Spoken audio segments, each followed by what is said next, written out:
Thank you, Madam Chairperson, for the time and allowing me to take part in this discussion on the Honorable President's address in this House. I was expecting the President's speech to mention something on Manipur, very honestly speaking, because I thought that the government will outline through her speech on the steps being taken by the Government of India to deal with the issues and this tragedy that we have been witnessing in my home state. But call it arrogance or a reflection of a peculiar form of Rashtra Chetna followed by the ruling party, they have chosen to remain silent and in an effort to make the crisis invisible to the rest of the country as well as the globe. So I expect Madam Chairpersons to give me a little more time than the usual so that I can register the pain and anguish of the people of my state in particular and those fellow countrymen who are worried about the happenings in my home state. It's my sincere appeal to you. Please do give me some extra time. In our President's speech, it says that the government is trying to take along all these people, an inclusive and all-encompassing approach based on the principle enshrined in the Constitution. But the fact of the matter is, this government and their ideological moorings clearly does not believe in inclusive politics. I say this for one reason, not only for what has happened vis-a-vis with the Manipur crisis and the manner in which the Government of India have responded, but also generally the manner in which they have tinkered the constitutional principles and the manner in which they have imagined this nation to be. Their attitude and response to Manipur is nothing but a specific form of reflection of their general conception of what this nation is all about. Then we start with a particular tinkering that this government has done, which we don't see. Baba Sahib Ambedkar said, we have this document now, but how we inject flesh and blood to the soul to this document is what matters through our practice. What has been happening since the last 10 years? Like all liberal constitutions, we have this beautiful phrase in our preamble called, we the people. And this we the people is like all liberal constitutions conceptualize the population, the nation as a stratified population. But this government is pushing for a kind of an imagination of a nation which is cultural and organic in nature. When the Prime Minister took over in 2014, he has said on many occasions across many platforms in the West, in UK, UAE, Netherlands, or in various meetings in this country, he invoked a very familiar phrase that we have seen in the Nazi Germany's in 1920s and 1930s, Blut und Boden, blood and the soil. He said in his speech in Wembley, as well as in Netherlands or UAE, or in my part of the world in Silchar, he says, whether one should be giving emphasis on the color of the passport or the color of the blood or in our relation to the soil. These invocations of the blood and the soil is what the Nazis have shouted in the 1920s and 1930s. It is these conceptions of the people of this country leads to various exclusions. So there's no surprise that today we have a party which swear by nationalist ethos and you have none of the members from the Muslim communities, which constitute 15% of the population. That is the reflection of that imagination of the nation. It is a similar kind of an exclusion that you have continued through your response to the crisis in Manipur. Allow me to cite 4 specific issues that tells you that the crisis in Manipur is not an isolated issue. Its gravity is such that it is a national crisis. Allow me to explain on 4 specific ways. Under the Indian Constitution, we have a state government and assembly, and which has been reduced to a farce. We had the shortest assembly session in 2023 in August, which barely lasted less than half an hour. Instead of discussing on the crisis, the assembly was cut short. The government of Manipur openly claims that its power has been stripped by the union government. We don't know who is in charge of the state of Manipur. The leaders of the government in the state says that the police did not report to the Honorable CM and the Home Minister, to whom they are reporting then. And appointment of the big officials of law and order, such as the chairman of the Unified Command, which takes care of the security and law and order situation, coordinate various security agencies, has been removed and planted some ex-bureaucrat by the center.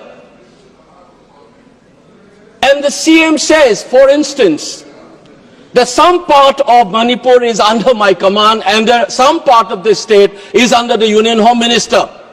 Can you imagine the Chief Minister of Maharashtra saying, Mumbai is under my control and the rest of Maharashtra is under the Union government? That is an illegal subversion of the constitutional mechanism and democracy in this country in the 75 years of our experience. That is the subversions that we have experienced. We don't realize this. The Chief Minister ordered something, the Central Security Forces refused to obey the order. And there are images where the Central Armed Forces stopped the Manipur police from responding to armed attacks on innocent villagers. This complete chaos is what we witnessed in the 75th year of the constitutions, on which we have given lectures and bhashans in this house as well. It is a reality that is happening in Manipur, but who cares? You have sent in 60,000 plus troops, and under whose command those are working? If Article 355 or 365 has been invoked, where is the written document? There's nothing of that kind. So it is an extra constitutional subversion of the constitution of the country in a state called Manipur. Indian state has become nothing but a banana republic in the state of Manipur. Madam Chairperson, have you ever seen elected members being beaten up publicly in this country, and the country thinks that constitutional order is in order in Manipur? The dignity of the elected members, the authority of the assembly, everything has been subverted by this union government in collusion with their satraps who are running the show on their behalf in Imphal. Please keep in mind this is a complete subversion of a constitutional order on the 75th year of constitution. For Manipur, incidentally, this is not the first time. When the constitution was adopted 75 years ago, we had an assembly of our own and a constitutional monarchy, which was bulldozed on the 15th of October 1949. That insult should have been bygone be the bygone, and we should be looking forward. But this manner in which the crisis has been handled, and contemptuous manner in which this has not been talked about, even in our Honorable President's speech, is making you to remember that humiliation once more as we are trying to look forward. This is the most saddening and unfortunate part as we celebrate the Constitution's 75th year. Second example, when Baba Sahib Ambedkar was asked, which article in this Constitution you think is the most important one? He points out Article 32 and said this is the soul and the heart of the Constitution. In Manipur, you have a main, please madam, I have seen people getting more time, please allow me to finish at least, give me 2-3 more minutes. Article 32, habeas corpus, is one of the legal rights that the citizens have. But in the most secure place in Manipur called the Red Seal Divisions, the 57 Mountain Division, an army garrison, a civilian by the name Kamal Babu, Laishram Kamal Babu, disappeared without a trace. Since November, the defense minister kept quiet, the army chief kept quiet. How secure is the people of Manipur even when you are not secure in the military garrisons? The biggest army headquarters in the state of Manipur, the 57 Mountain Division. Who will answer this? I'm elected by my people and I'm supposed to voice in this house as a part of a democratic culture, as a part of a constitutional scheme of things. Now, how do I speak? People have been killed, children, women have been assaulted. But we have seen hostage taking. Women and children were not only been taken hostage, they were killed in cold-blooded in the most gruesome manner. In Jiribam, including an 8-month-old infant. It's a post-mortem report, it's a chilling reminder. There have been people killed in gruesome manners throughout this 21-month-old crisis. But never has this kind of a hostage taking and killing has happened. Now look at this. I am, as an MP, cannot go to some part of Manipur. Where is Article 90 free movement? People are not able to go. The Chief Minister himself cannot go to certain places. Some MLAs belonging to a tribal groups cannot come and attend the assemblies. And we think Article 19 is working in the state of Manipur, and we are celebrating 75th year of the Constitution. Where is Article 19? Madam Chairperson, there are still thousands and thousands of people are linguists in relief camps. Partition is a living reality in the state of Manipur, and we think the constitutional order is intact in the state of Manipur. Third point, very unfortunately, I have been hearing our ministers and leaders saying that Kukis and Meiteis should talk to each other. Have you ever heard when the communal violence happens, Hindus and Muslims should talk to each other? It is the absorbing of the responsibility of the state. First, you should rein in the violence. The authority of the Indian state has been challenged by armed groups. Many of them have been propped up by the Indian security agencies, as many observers have pointed out. Many of these Kuki armed groups under the SU, they have been propped up by Indian security forces, and unfortunately on media you see BJP entering into an understanding with them for them to get help to win elections. Now they are playing havoc.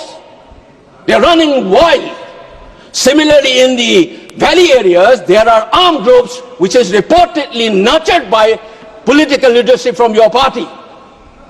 And this is where you wanted to keep silent. You don't want the rest of the country to know about this.